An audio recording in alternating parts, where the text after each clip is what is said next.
legalizefreedom.com.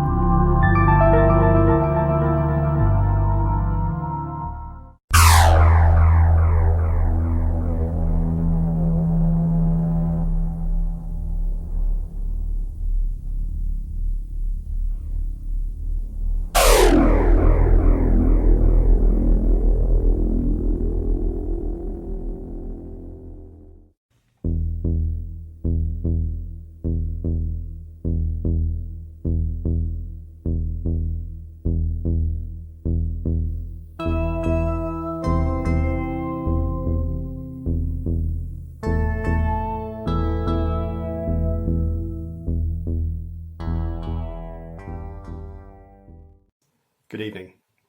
I'm Greg Moffat of legalizefreedom.com. That's legalize-freedom.com. And you can spell legalize with an S or a Z. And today I'd like to ask the question, where exactly is the pandemic? Now, a couple of housekeeping points straight away concerning what this is not. There are viruses and people die. Okay, let's get that straight. So if you're looking for grand conspiracy narratives, you will have to look elsewhere. What I'm concerned with is something a great deal more subtle, and that is our subjective experience of reality in general, but in this case, the pandemic situation that's been unfolding over the last probably 6 months, really, a little bit longer in fact. Because at times it has been very difficult to discern what is really occurring against a background of apparently great certainty about what is occurring. There are a great many people who know exactly what's going on in the world right now because it's on television. That's how they are so certain about it. And it doesn't matter how at variance it is with their own experience, the television trumps their own subjective experience. Now, I'm interested in subjectivity in general when it comes to reality, because I feel that each of us actually lives in a different world. Now, for most people on most situations and at most times, the difference in our perceptions are so slight as to make no difference. There aren't glitches in the matrix, for example, that really get our attention. Those happen occasionally, but not very often. And there are certainly times, I'm sure we've all had this, when we've dealt with people, interacted with people, and just wondered what world they're living in. So I don't think we all live in the same world. And I think it's, given that our subjective 5 sense experience is all we've really got to go on in perceiving reality, it's perhaps unsurprising that we all perceive it somewhat differently, and our preconceptions and our expectations affect our perceptions. So in that sense, we can colour the 3D reality around us from inside, as it were. With the pandemic situation, from the minute that you were locked in your home, or people were locked in their homes, you may not have been, our information was heavily curtailed. Now, for many people, it took the same form. That's to say, internet and TV. So they're getting most of their information about the world from the same place.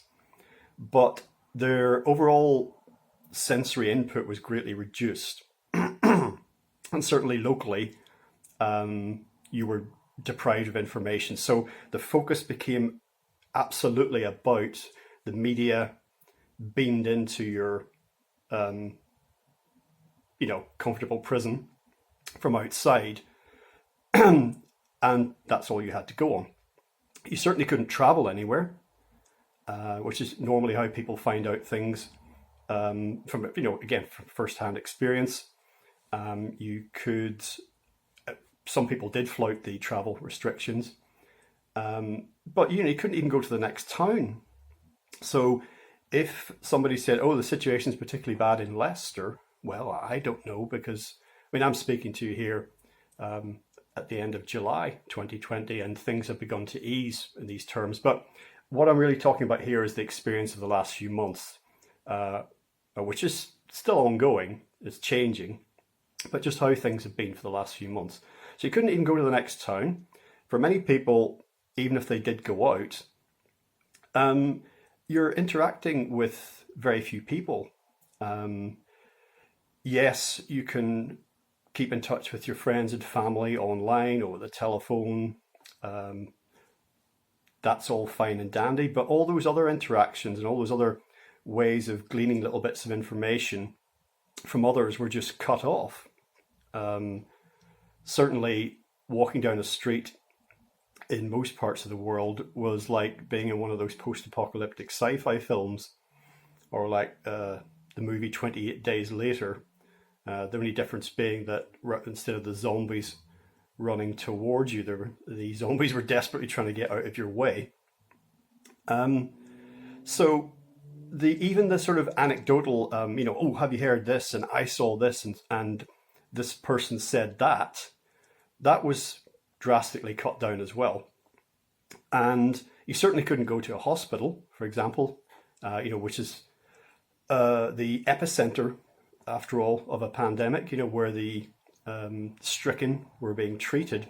A few investigative reporters did go to hospitals. I watched a few videos guys had made themselves, and they were either aggressively turned away, or they found the hospital staff, sitting outside deserted hospitals or filming dance videos. That was something else that was quite prevalent. But the point is that you weren't able to glean any information that squared with or backed up the media version of the pandemic. Because we all know what that was.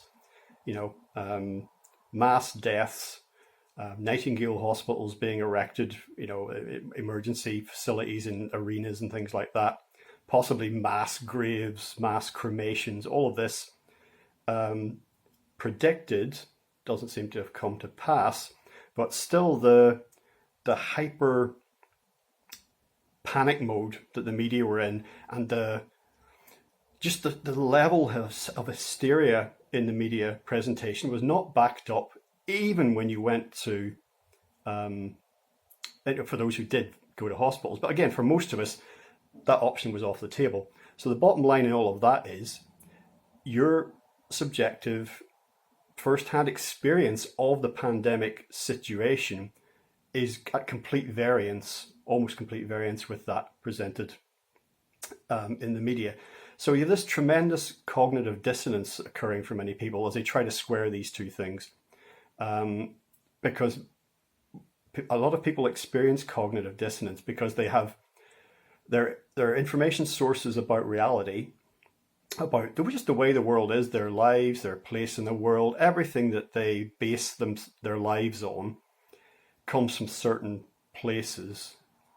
And when reality, as they're experiencing it, doesn't match up, instead of trying to think, okay, well, why is that? They kind of go into denial about it and try and square the circle, try and put the square peg into the round hole.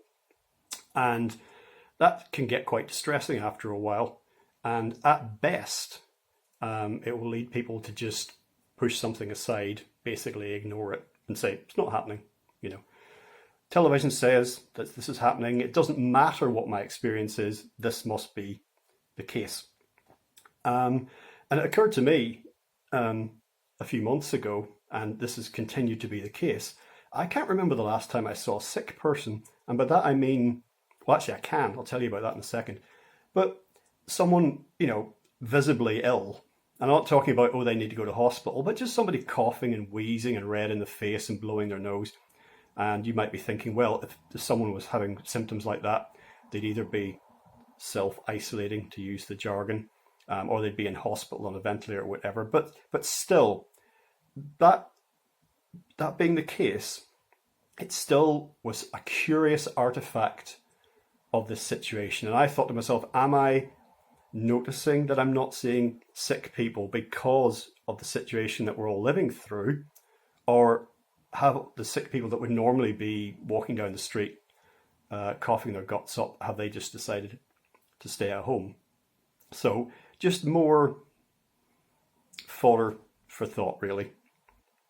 And oh yeah, I was going to tell you about the last time I saw a sick person. The last time I saw a sick person was actually on just prior to the lockdown, so-called. Again, I don't like these jargon terms, but you all understand what I mean.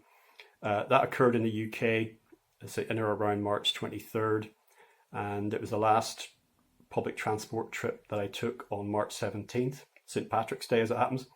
And there was a lady on the train who was very red in the face, and her nose was very red and sore looking at it, and she was blowing her nose. That's the last time I saw anyone do that. And all of this cognitive dissonance, this variance between the reality as it's presented to us on internet and TV and what's actually out there, is one of the reasons why you've had this sort of antisocial behaviour as lockdown has begun to ease. But even when it was in place, where you got groups of mainly young people who appeared unable really to contain themselves, that's just young people, but so whether they're going to beaches or going to beauty spots or just congregating as they could before the police dispersed them. And when the pubs and bars began to reopen, 4th of July, that happened in the UK. And you saw people, again, a lot of them young people, sort of swarming to these locations. And a lot of other people who disapprove have expressed concern about this and even anger in a lot of cases. One of the reasons for this, now it's a kind of an explanation, it's not an excuse, is a lot of these young people fear social isolation much more than they fear a virus that appears to be somewhere other than where they're at.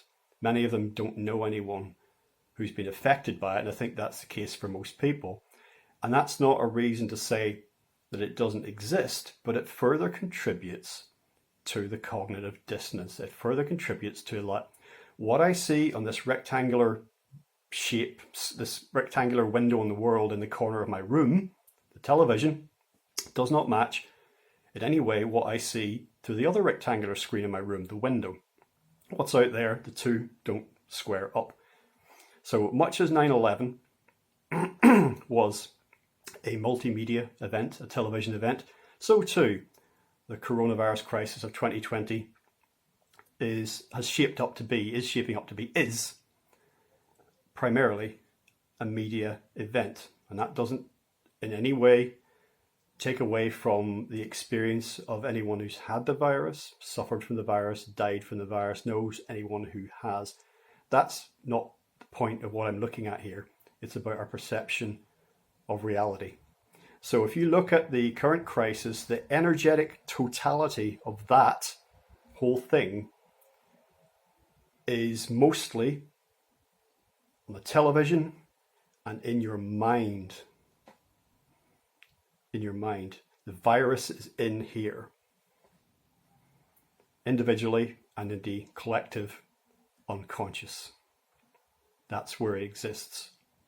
There are many more people thinking about the virus than suffering the virus physically. There are many more people reacting emotionally to the pandemic than suffering physically from it. For more on science fiction and the coronavirus crisis, check out my recent interview with Thomas Lombardo on legalizefreedom.com. It's not really about the issues I've been talking about as such, but it might have piqued your interest when I mentioned science fiction. So yeah, science fiction and when that begins to become science fact, which is increasingly happening as we speak. And for more on viruses of the mind and the coronavirus, COVID-19, as a psychological phenomenon, as an infection of the psyche collectively, you can see my recent interview with Paul Levy. That's spelled Levy. I've done a couple of interviews with him, but the most recent one addresses this. In fact, Paul's work is very good in this area. And if you go to his website, awakeningthedream.com, you can find a whole string of articles and talks that he does on this subject. So until next time, I'm Greg Moffat, and you've been listening to legalizefreedom.com.